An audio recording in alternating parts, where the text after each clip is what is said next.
People eat, he cannot handle it. If I try to fight with him to get him to eat in the kitchen with everyone else, it usually ends up in a meltdown.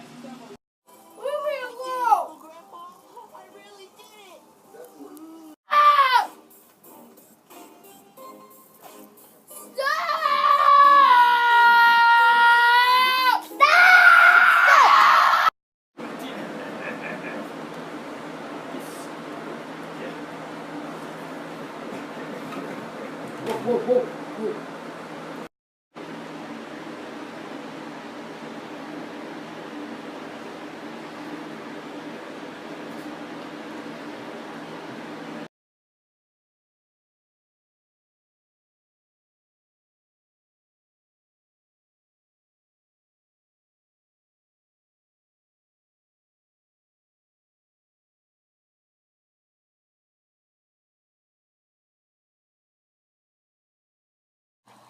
Destin just started talking within the last 6 to 8 months.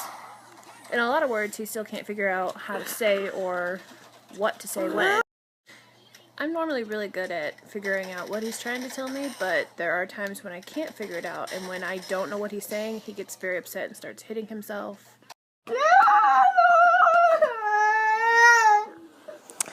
Just like that.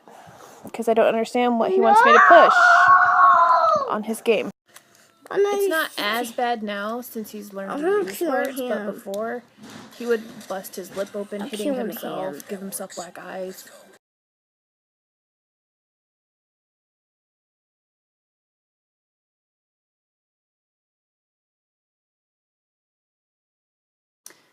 Echolalia is basically when a child repeats your words and phrases instead of using their own.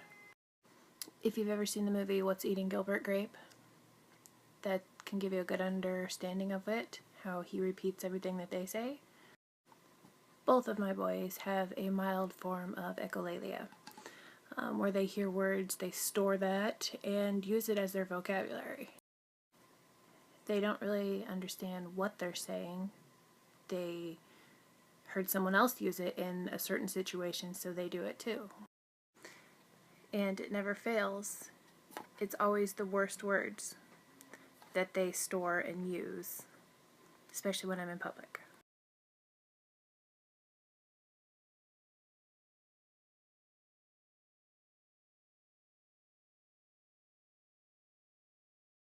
This one is a very tough one for me to deal with, especially with Draven, because he is very impulsive and does a lot of things without thinking.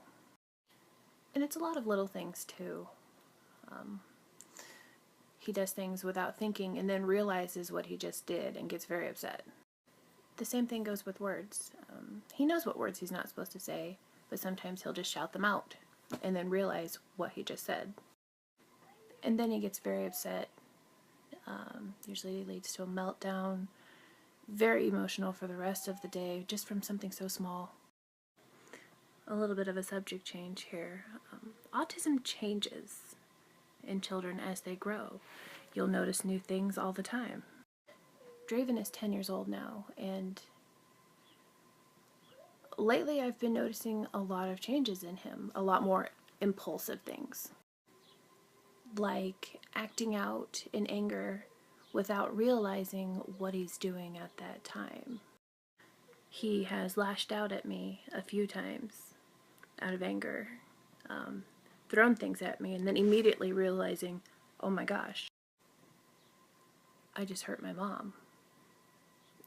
And that just kills him in the inside, that he would do something like that. For 10 years old, Draven weighs 145 pounds. He's also very tall, but he's a big boy. He's a gentle giant who doesn't know his own strength. And that worries me. Because he has two younger brothers, a lot smaller than him. And he does lash out on them when they get him upset. Why does Draven weigh so much? Draven has a deficiency in his brain that doesn't release the chemicals and the hormones to tell him that he's full. so he doesn't ever feel full and he will just continue eating. So he has to be monitored and watched in the kitchen, because he will just eat and eat and eat and not stop. What are you making, Draven? What are you making? Let me see. Stop.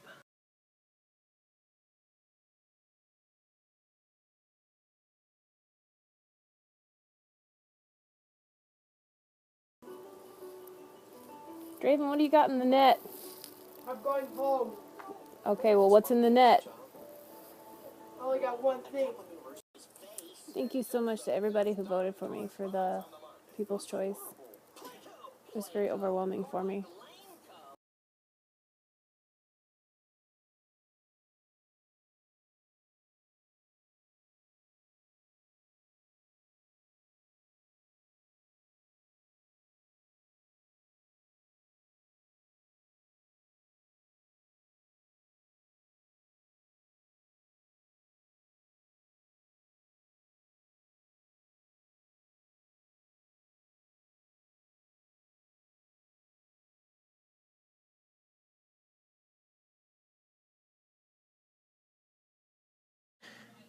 Destin hasn't been to therapy in a couple weeks because of holidays and all that.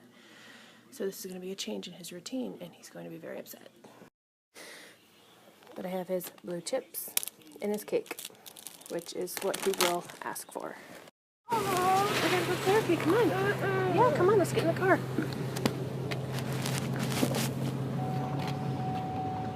Come on.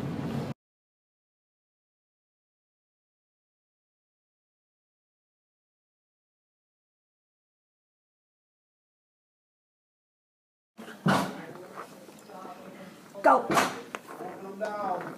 Can you go one hand at a time? Okay, wait a minute. Come here. What is it? I can't see your ass. No, it's okay. What does the putty do? Putty helps with pinch strengthening, as well as to desensitize his fingers as he's working through it. Because remember how he used to not like to touch anything? Feel Good. good. And this is giving him a lot of nice, slow, linear vestibular stimulation, as well as with me. 1, 2, 3, 7, 8. 4, 4, 5, 5, 6, 7. 7, 8. And what does that do? It's deep pressure.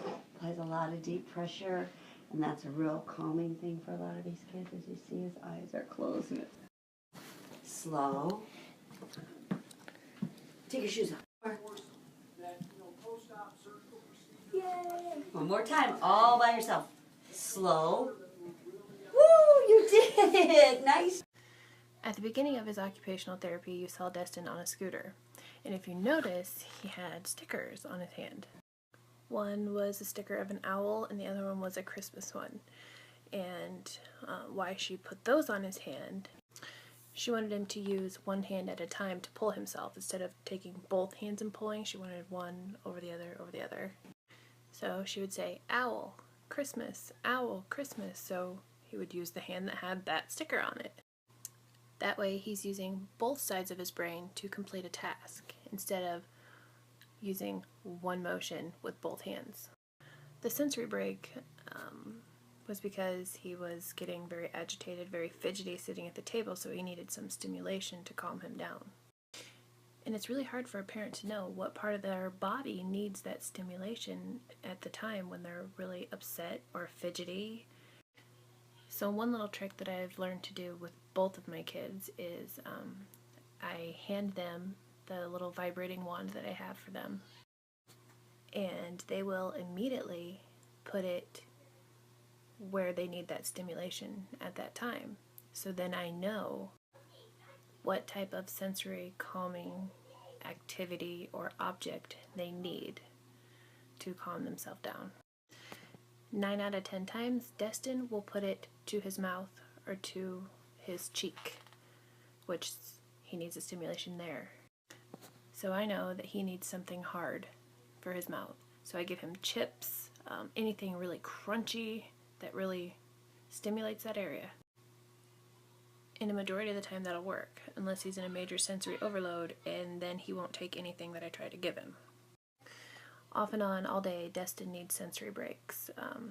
He will walk across the floor very hard. He will throw things. He will hit stuff. So his body needs some major stimulation. So you give him heavy work, pushing, pulling, lifting heavy stuff, and that'll usually bring him back down on a calm level. But you have to make a game out of it though, because otherwise you don't want to do it.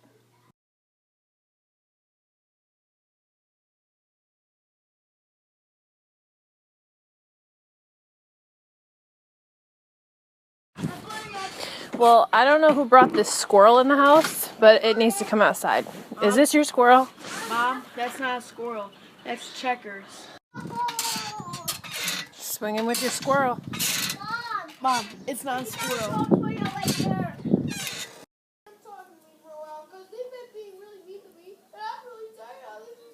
Draven, nobody's being mean to you. Don't. Please don't yell. I'm not yelling. You're like this. It sounds like you're about to yell. No!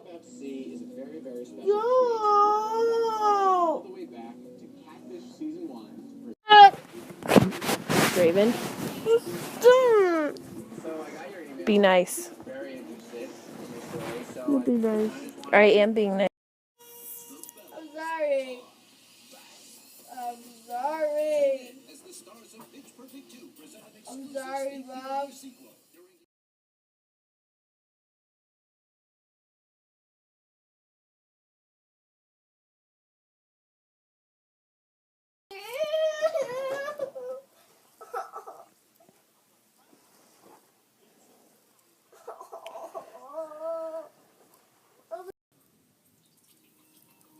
Why are you covering your ears?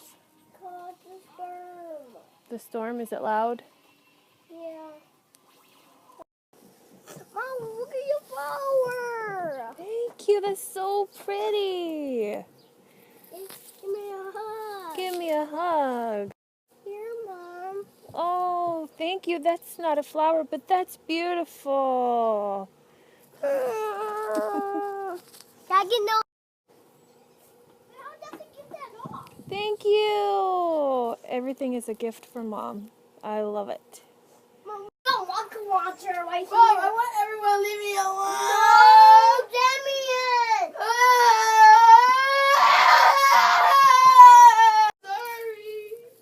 Sorry. Mom, I'm sorry. I heard you. Just say it right. I don't want to be bothered right now. I don't want to be bothered right now. Leave me alone.